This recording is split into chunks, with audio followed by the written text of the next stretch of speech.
નમસ્કાર, પ્રણામ, સ્વાગત છે તમારું એક નવા વિડીયોમાં। મિત્રો, જો તમને આજનો આ વિડીયો પસંદ આવે તો વિડીયોને લાઇક, શેર અને આપણી ચેનલને સબસ્ક્રાઇબ જરૂર કરજો। તો ચાલો શરૂ કરીએ આજની સ્ટોરી। આ મારી સાથે બનેલી સત્ય ઘટના છે, તો અંત સુધી જરૂર જોજો। રહસ્ય જાણીને તમે પણ ચોંકી જશો। જાણી જોઈને મેં એવા કપડાં પહેર્યા જે કદાચ હું ક્યારેય જીવનમાં પહેરવાનું વિચારી પણ ના શકું, અને આ બધાની પાછળ મેં એક મકસદ છુપાયેલું હતું। મારે ઇમ્તિહાન લેવું હતું, મારા નોકર મારી સાથે કેટલો વફાદાર છે, અને પછી એક સાંજે મારા નોકરે બધી હદ વટાવી દીધી ને જે કાંઈ થયું તે મારા માટે વિશ્વાસ કરવા જેવું નથી। મારું નામ જાહ્નવી છે અને હું ખૂબ જ વધારે સુંદર હતી। જે મને જોતું તે પાગલ થઈ જતું। મારી સુંદરતાના વખાણ આખા સમાજમાં થતા। કોઈ પણ વ્યક્તિ એકવાર મને જોતો તો તે પાંપણો પલકાવવાનું પણ ભૂલી જતો। પરંતુ કિસ્મતના મામલામાં ખૂબ જ બદનસીબ સાબિત થઈ। પૈસાની પણ કોઈ કમી નહોતી કે મારી સુંદરતામાં પણ કોઈ કમી નહોતી। મારી 15 વર્ષની ઉંમર હતી અને કોઈ પણ મને પોતાની આંખોથી જોતું ત્યારે તે નજરો ફેરવવાનું પણ ભૂલી જતું।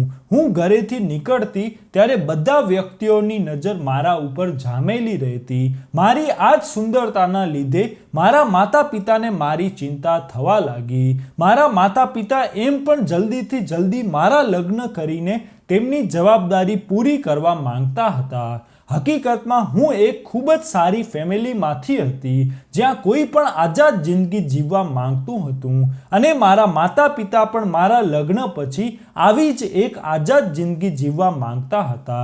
મારા માતા પિતાએ તેમના એક કારોબારી મિત્રના પુત્ર સાથે મારો સંબંધ નક્કી કરી નાખ્યો અને 16 વર્ષની ઉંમરમાં જ મારા લગ્ન કરાવી દીધા, અને હું લગ્ન કરીને મારા પતિના મોટા બંગલામાં આવતી રહી। મારા પતિ પણ ખૂબ જ સુંદર હતા।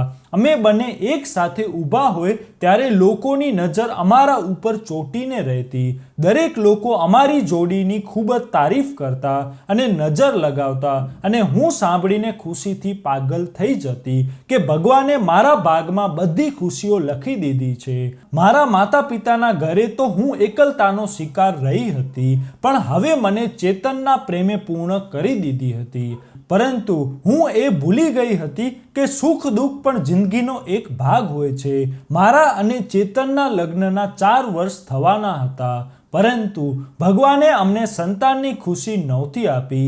મારા સાસુ સસરા ઘણી વખત સંતાનની ઈચ્છા પ્રગટ કરતા હતા, અને મારા સાસુના વ્યવહારમાં ઘણો બધો બદલાવ પણ આવી ગયો હતો, અને 4 વર્ષમાં તેમનું વર્તન પહેલા જેવું નહોતું રહ્યું। તેમને દરરોજ એ જ ઈચ્છા રહેતી કે હું ક્યારે તેમને કોઈ ખુશ ખબર સંભળાવું અને તે ખુશીમાં નાચવા માંડે। પરંતુ આ બધું મારા હાથમાં નહોતું। સંતાનો કુદરતની તરફથી આપવામાં આવતી ભેટ છે। બધા પ્રકારના ઈલાજ પછી પણ જ્યારે અમારા ઘરમાં કોઈ ખુશીઓ ન આવી ત્યારે સાસુએ ચેતનને બીજા લગ્ન કરવાનું કહ્યું, પણ ચેતન મને સાચો પ્રેમ કરતો હતો, એટલા માટે પહેલાં તો તેમણે તેમની મમ્મીને સાફ ઇનકાર કરી દીધો।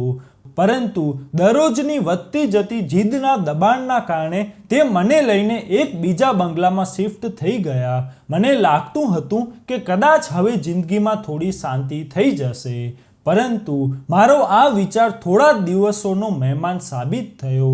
એક દિવસ ચેતન ઓફિસમાંથી ઘરે પાછા આવી રહ્યા હતા, અને બ્રેક ફેલ થઈ જવાથી તેમની ગાડીનો એક્સિડન્ટ થઈ ગયો અને તે ત્યાં જ મૃત્યુ પામ્યા। હું 20 વર્ષની ભરી જવાનીમાં જ વિધવા થઈ ગઈ। આટલા મોટા બંગલામાં હું એકલી કેવી રીતે જીવન વિતાવતી, આ જ વિચારીને મેં થોડા દિવસો વિતાવ્યા અને પછી મારા માતા પિતાના ઘરે આવતી રહી। પણ કહેવાય છે ને કે વિદાય થયા પછી દીકરીઓ પારકી થઈ જાય છે, એ એકદમ સાચું જ કહે છે। થોડા મહિનાઓમાં જ મારા ભાભીઓએ મને ટોણા સંભળાવવાનું શરૂ કરી દીધું। તેમના માટે હું માત્ર બોજ સિવાય બીજું કોઈ ન હતી। અમારા સમાજના અજીબ અજીબ છોકરાઓના સંબંધો તે મારા માટે બતાવવા લાગ્યા. હજુ તો હું ચેતનના મૃત્યુના ગમમાંથી જ બહાર નહોતી નીકળી તો બીજા લગ્ન માટે કેવી રીતે વિચારી શકતી હતી. મને સારી રીતે અંદાજ આવી ગયો કે તે લોકો મને થોડા દિવસોથી વધારે સહન નહીં કરી શકે. જોકે મારા સાથથી તેમને કોઈ તકલીફ પણ નહોતી પહોંચતી. તેમના વર્તનને જોઈને મેં ફેંસલો કર્યો કે હું ચેતનના બંગલામાં પાછી શિફ્ટ થઈ જઈશ. તન્હાઈમાં જીવન વિતાવવું આ લોકોની સાથે જીવન વિતાવવા કરતાં બહેતર છે, જે મારા મોઢા સામે તો ખૂબ જ સારા હતા, પરંતુ મારી પીઠ પાછળ મને ફક્ત તેમની જિંદગીમાંથી કાઢવા માંગતા હતા. હું મારી મમ્મીના ઘરેથી પાછી મારા બંગલામાં આવી ગઈ હતી. ચેતનનો કારોબાર પપ્પાએ સંભાળ્યો હતો. ખર્ચની એક રકમ મારા એકાઉન્ટમાં ટ્રાન્સફર થવા લાગી હતી. મને શરૂઆતથી જ લાડમાં ઉછેરી હતી, એટલે કામકાજની તો મને આદત નહોતી. હંમેશા નોકર ચાકર મારી આગળ પાછળ રહેતા હતા. પરંતુ આટલા દિવસોથી બંગલો બંધ રહેવાના લીધે બધા જ નોકરો કામ છોડીને જતા રહ્યા હતા. એ તો સારું છે, મારી એક જૂની નોકરાણી મારી સાથે આવતી રહી હતી, પરંતુ તે ખૂબ જ વધારે બીમાર થઈ ગઈ હતી. તેણે મને રજાની વિનંતી કરી તો હું પરેશાન થઈ ગઈ, કારણ કે તેની વગર હું બિલકુલ પણ ગુજારો નહોતી કરી શકતી. તે કહેવા લાગી, માલકીન, હું ગામડે જઈશ તો ત્યાંથી મારા ભાઈને મોકલી દઈશ. તે તમારા બધા કામકાજ કરી દેશે અને તમારું ખૂબ જ ધ્યાન રાખશે. મેં તેણે કહ્યું કે પહેલાં તારા ભાઈને બોલાવ, પછી ગામડે જતી રહેજે, જેથી તું તારા ભાઈને કામ બતાવી શકે. તે તરત જ માની ગઈ અને તેને પોતાના ભાઈને ગામડેથી બોલાવી લીધો. તેનો ભાઈ એક 18 વર્ષનો સુંદર અને યુવાન છોકરો હતો, જેને જોઈને હું ચોંકી ગઈ હતી. મને તો લાગ્યું કે તે કોઈ 13-14 વર્ષનો બાળક હશે, પરંતુ આ તો સારો એવો જવાન છોકરો હતો. મારી નોકરાણીએ તેને ઘરનું બધું કામ સમજાવી દીધું. તે છોકરો ખૂબ જ મહેનતુ હતો, ખૂબ જ ઝડપથી હાથ ચલાવીને બધા કામકાજ કરી રહ્યો હતો. 2 દિવસમાં તેની બહેને તેને બધું કામકાજ સમજાવી દીધું અને પછી તે મારી પાસેથી થોડા મહિનાની રજા લઈને ગામડે જતી રહી. હકીકતમાં બીમાર તો થઈ જતી હતી, પરંતુ હવે તેના ઘરના લોકોએ તેના લગ્ન પણ નક્કી કરી નાખ્યા હતા. કદાચ તે ફરીથી ક્યારે પાછી નહોતી આવવાની. મારી નોકરાણી જતી રહી અને તેનો ભાઈ મજૂરોવાળા રૂમમાં જ રહેવા લાગ્યો. વધારે લોકો નહોતા, એટલા માટે હું વધારે નોકરને રાખવા પણ નહોતી માંગતી. તે નોકરાણીના ભાઈનું નામ દર્શન હતું. આગલી સવારે દર્શન નાસ્તો લઈને રૂમના દરવાજા ઉપર આવ્યો. હું દરરોજ સવારે 10 વાગે નાસ્તો કરતી હતી. મેં તેને રૂમની અંદર જ બોલાવી લીધો. હું હજુ સુધી નાઇટ ડ્રેસમાં જ હતી અને પથારીમાં પડેલી હતી. હું તેને જોઈને ઊભી થઈને બેસી ગઈ. તે મારો નાસ્તો બાજુના ટેબલ ઉપર મૂક્યા પછી માથું નમાવીને ઊભો રહી ગયો, જેમ મારા આગલા આદેશની રાહ જોતો હોય. હું ખામોશીથી તેની સામે જોવા લાગી. તે 18 વર્ષનો હતો, પરંતુ કદાચ ગામડાના સંજોગોએ તેને ઉંમરથી વધારે જ મોટો કરી દીધો હતો. તે એક ભરાવદાર અને ખૂબ જ મોટો આદમી નજર આવી રહ્યો હતો. ન જાણે અચાનક જ મને તેની હાજરીથી ગભરાટ મહેસૂસ થવા લાગી, કારણ કે આટલા મોટા બંગલામાં તે મારી સાથે એકલો હતો અને દૂર દૂર સુધી કોઈ નહોતું.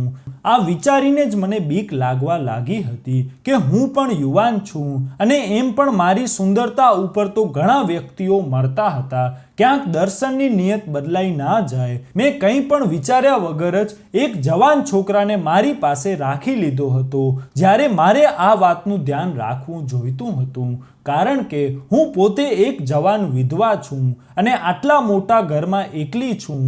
મેં દર્શનને દિવસના ઘણા બધા કામ બતાવી દીધા હતા અને તે તરત જ કામે વળગી ગયો હતો. પરંતુ મારા દિલ અને દિમાગમાં એ જ સવાલ આવી રહ્યો હતો.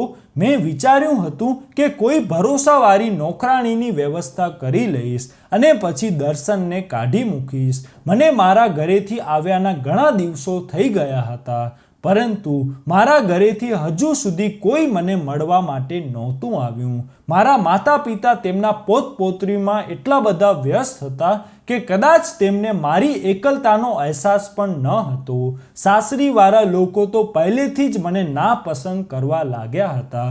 તેમના માટે હું હોઉં કે ના હોઉં બધું બરાબર જ હતું. મને સમજમાં નહોતું આવતું કે નવી નોકરાણી માટે કોને કહું. અને પછી સંયોગથી એ જ દિવસ મારી એક જૂની બહેનપણી મને મળવા માટે આવતી રહી. તે લગ્ન પછી બહાર શહેરમાં જતી રહી હતી અને હવે રજાઓમાં પાછી આવી હતી. તો તેને મારા વિધવા થયાની ખબર પડી હતી. હું તેને ગળે લગાવીને ખૂબ જ વધારે રડી. મારી બરબાદીની વાત સાંભળીને તે પણ ખૂબ જ દુઃખી થઈ ગઈ હતી. ઘણા સમય સુધી અમે બંને આવી જ રીતે વાતો કરતા હતા અને પછી મેં તેને કહ્યું, હું મારા ઘરના કામકાજ માટે એક ભરોસાવાળી નોકરાણીને શોધી રહી છું. દર્શનને જોઈને તે કહેવા લાગી કે આ છોકરો છે તો ખરો અને કામ પણ સારું કરી રહ્યો છે, તો પછી તારે શું જરૂર છે નવી નોકરાણીની શોધવાની? મેં તેને મારા મનમાં આવવાવાળા સવાલો વિશે જણાવ્યું તો તે કહેવા લાગી, જાનવી તું પણ શું બેવકૂફ જેવી વાતો કરે છે.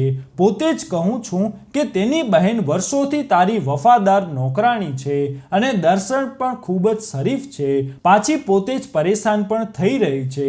મારું માનતી હોય તો નવી નોકરાણીની મુશ્કેલીમાં ના પડ. આજકાલની નોકરાણી કોઈ કામ નથી કરતી. તે તો ફક્ત ઘણી બધી રજાઓ પાડે છે અને બીજી વાત એ કે ઘરની ખબર બીજા ઘરમાં પહોંચાડી દે છે.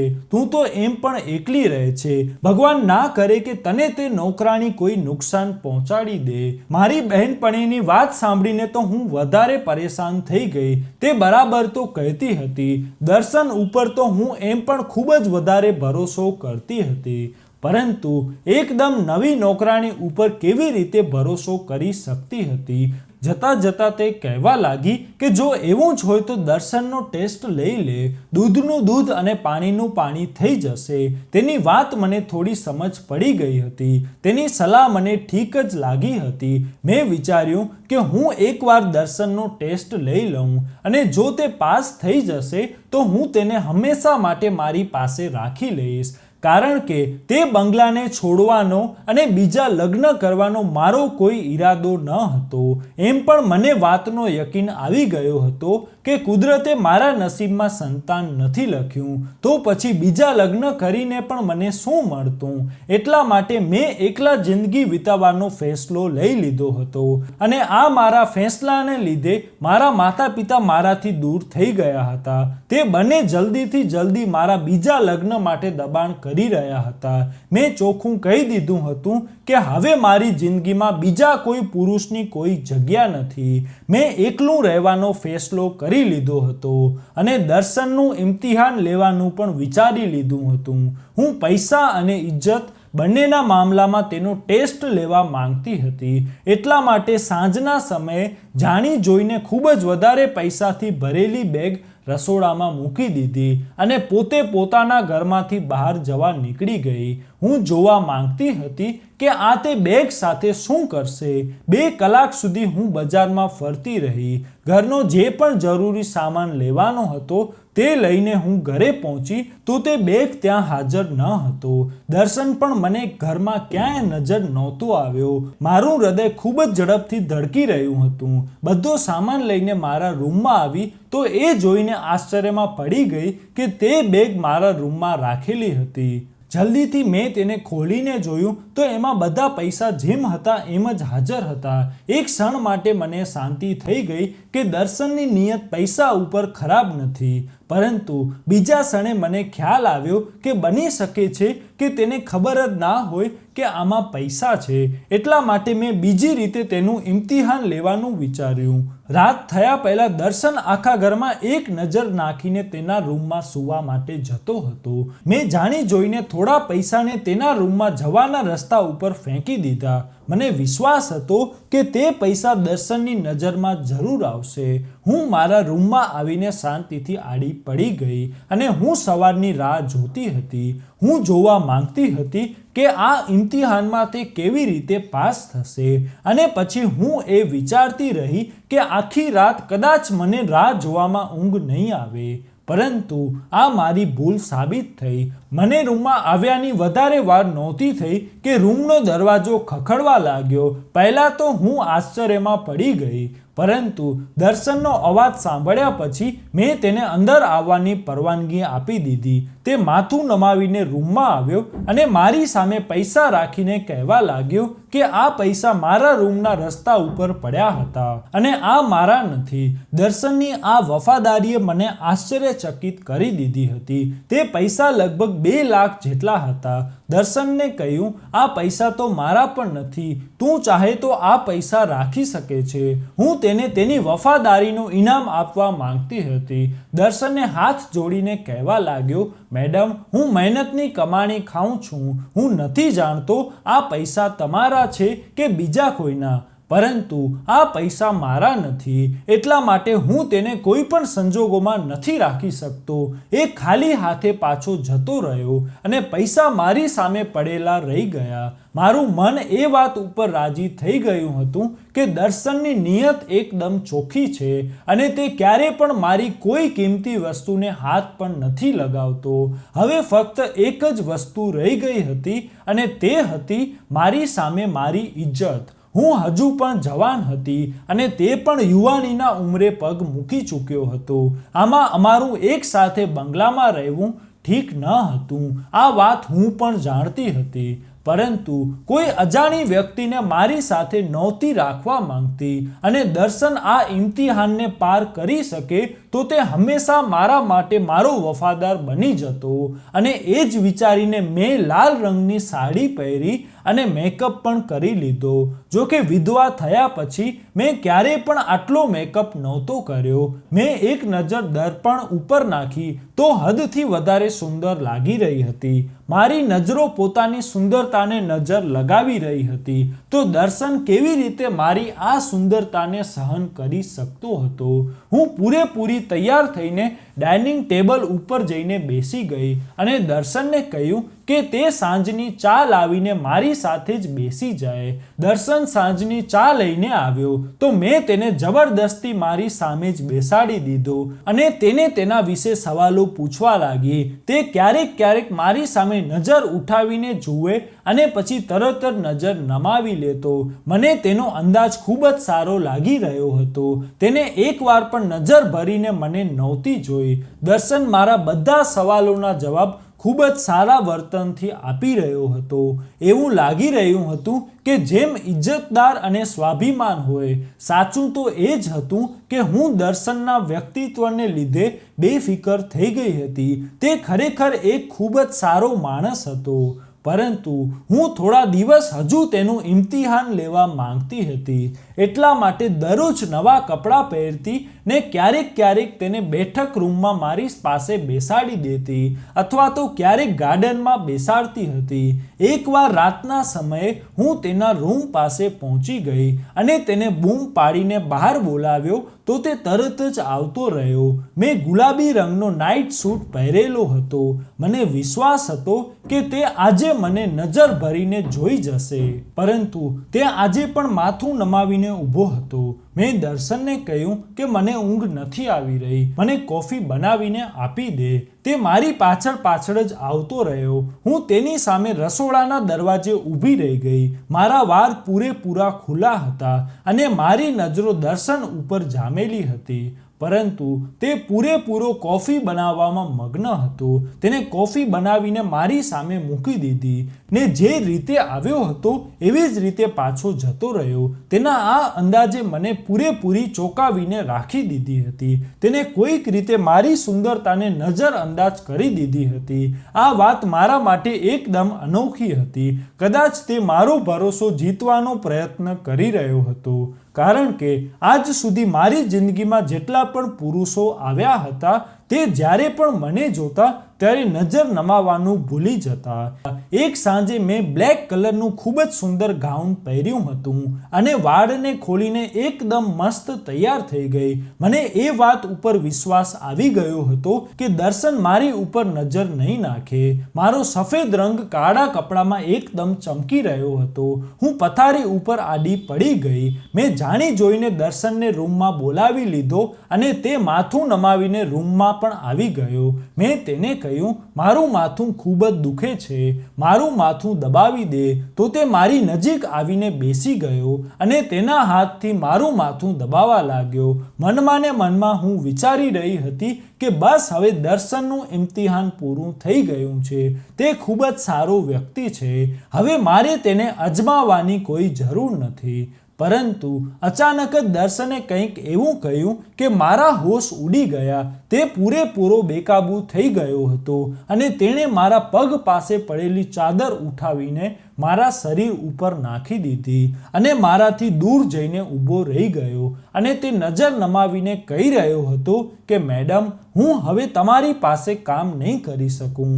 હું એક શરીફ અને ઈમાનદાર છોકરો છું અને પોતાની ઉપર કાબૂ રાખું છું, પરંતુ તમારી આ હરકત અને આ કપડાં મને મારા ઈમાનથી ભટકાવી રહ્યા છે. હું એક પુરુષ છું અને કુદરતી રીતે હું વિરોધની જેમ પગલું ભરું છું, પરંતુ આજ સુધી મેં મારા વ્યક્તિત્વને પૂરેપૂરું બચાવી રાખ્યું છે. પરંતુ હવે આ મારા માટે ખૂબ જ મુશ્કેલ થઈ રહ્યો છે. હું અને તમે આ બંગલામાં એકલા રહીએ છીએ અને હવે મને એવું મહેસૂસ થવા લાગ્યું છે કે જેમ આપણી વચ્ચે ત્રીજો શૈતાન આવી ચૂક્યો છે. મને વાતની બીક છે કે અત્યાર સુધી તો મેં પોતાની ઉપર કાબૂ રાખ્યો છે, પરંતુ ક્યારેક કોઈ દિવસ હું પોતાની ઉપર કાબૂ ન કરી શક્યો અને એવી હરકત ના કરી બેસું કે જિંદગીભર પોતાની સામે નજર પણ ના મેળવી શકું.